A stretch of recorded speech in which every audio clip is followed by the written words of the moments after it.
और चलिए, राज्य में छात्रवृत्ति का जो मामला है लगातार गर्माता जा रहा है। इस वक्त झारखंड विधानसभा का बजट सत्र चल रहा है और आज बजट सत्र के 7वें दिन भी छात्रवृत्ति का जो मुद्दा है वो गरमाया रहा।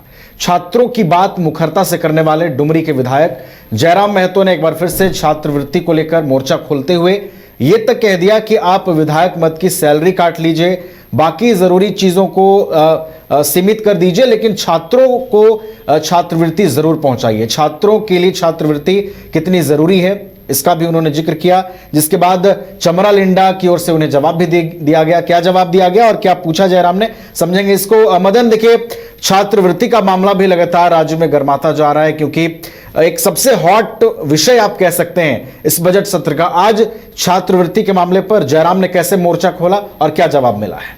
बिल्कुल, देखिए, जब प्रश्नकाल सुचारू रूप से चल रहे हैं तो सरकार को घेरने की कोशिश और सरकार के अधिकारियों को और मंत्रियों को उन विषयों पर ध्यान केंद्रित कराया जा रहा है जो कि राज्य के लिए ज्वलंत मुद्दे बने हुए हैं। देखिए, लगातार ये सवाल उठ रहे हैं कि एक तरफ आप मैया सम्मान योजना की राशि लोगों को दे रहे हैं, लेकिन लाखों बच्चे जो छात्रवृत्ति पर निर्भर कर रहे हैं अपनी पढ़ाई को आगे बढ़ाएंगे, वैसे छात्रों को आप छात्रवृत्ति 1 वर्ष से अधिक से नहीं दे रहे हैं। तो अब बड़ा सवाल ये उठा कि JLKM के विधायक और पार्टी के अध्यक्ष जयराम महतो ने आज सदन में शिक्षा मंत्री चमरा लिंडा को ये नसीहत दिया कि आप हमारे जो विधायक फंड हैं, जो विधायक की सैलरी है, वो सारे बंद कर दीजिए। जो विधायकों के लिए आवास बनाए हैं उसको गिरवी रख दीजिए, लेकिन छात्रों को छात्रवृत्ति दीजिए।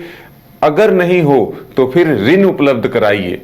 अगर आप मुफ्त नहीं दे सकते तो ऋण उपलब्ध कराइए और छात्रों के भविष्य के साथ खिलवाड़ मत कीजिए। जिस पर आज शिक्षा मंत्री चमरा लिंडा ने स्पष्ट शब्दों में कहा कि हम ऋण उपलब्ध नहीं करा सकते और किस माध्यम से ऋण उपलब्ध कराएं, लेकिन कुछ संशोधन के साथ हम ये जरूर कह रहे हैं कि जो केंद्र से केंद्रांश मिलने चाहिए वो नहीं मिले हैं। अब उम्मीद की जा रही है कि जल्द से जल्द केंद्रांश भी मिल जाएंगे और नहीं मिले तो राज्यांश से ही हम छात्रों को पैसा जो है वो पहुंचाने की कोशिश करेंगे। तो एक टकराहट की स्थिति सदन में शिक्षा मंत्री और विधायक जयराम महतो के बीच देखने को मिले, लेकिन एक बात जरूर था कि तेवर जो है वो तल्ख थे और बच्चों के प्रति, छात्रों के प्रति जयराम महतो अपनी आवाज को बुलंद करते हुए दिखे कि सरकार हमारे फंड को रोक दे, हमारे वेतन को रोक दे, हमारे आवास को छोड़ दे, लेकिन बच्चों के भविष्य के साथ खिलवाड़ ना हो, क्योंकि आने वाले दिनों में वही इस राज्य के भविष्य हैं।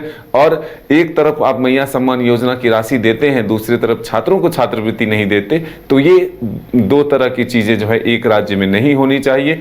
बच्चों के भविष्य को विशेष तौर पर पहले प्राथमिकता देनी चाहिए, मैया सम्मान को दूसरे पायदान पर रखना चाहिए। लेकिन ये आप मान सकते हैं कि सरकार को एक तरह से ध्यान आकृष्ट कराने में आज कामयाब होते दिखे हैं जयराम महतो, और मंत्री ने जो एक आश्वासन दिया है कि जल्द से जल्द हम छात्रों तक इन राशियों का भुगतान जो है वो जरूर करवा कर पहुंचाएंगे। चलिए, तो छात्रों के लिए हमेशा अपनी आवाज बुलंद करने वाले जयराम महतो आज एक बार फिर से मुखर नजर आए और मंत्री से उन्हें जवाब भी मिला है। राज्यांश से ही छात्रवृत्ति का समाधान सरकार निकालेगी। चमरा लिंडा जो मंत्री हैं उन्होंने ऐसे संकेत भी दिए हैं। अब देखना है छात्रवृत्ति का ये जो मामला राज्य में लगातार तूल पकड़ रहा है, युवाओं, छात्रों तक जो छात्रवृत्ति नहीं पहुंच पा रही है, सरकार आखिर इसका निपटारा कब तक करती है।